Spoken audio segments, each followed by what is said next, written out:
Siz internet görüp atasız go, telefondu açıpçı. Жалгыз көрбөй эле турасыз. Үчөөңүздөр көрүп атасыздар. Эки периштеңиz бар жаныңызда. Сиз жалгыз эмессиз.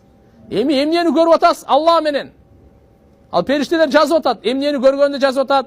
Эмнени укканды жазып атат. Эмнени сүйлөгөндү жазып атат. Кайсы жака басканды жазып атат. Бир адам базарда иштейт. Таразадан алдап атат. Сүйлөбөй эле колу менен алдап атат. Бул жазылып атат. Жазылып атат. Сүйлөбөй эле уурулукка басып баратат. Путу менен жазылып атат. Сабакка келгенде жазылат. Уурулукка барганда жазылат. Бул путтун амалы.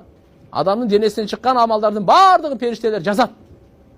Тилдики эле эмес, албетте тилдики өтө көп, баарынан көп, бирок бардык мүчөлөрдөн чыккан амалдарды жазат. Периштелерге иман келтирүү күн сайын бизге керек. Иманды бекемдейли. Мен жалгыз эмесмин дейли.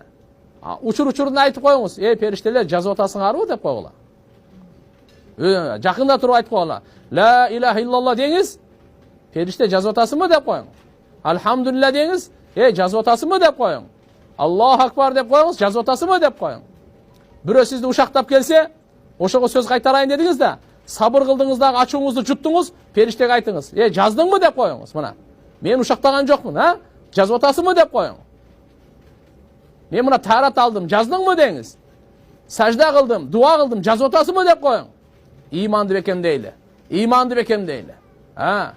Биз жалгыз эмеспиз ааламда. Бизге көрүнбөгөн жиндер толтура, периштелер толтура, бизге көрүнбөгөн махлуктар толтура.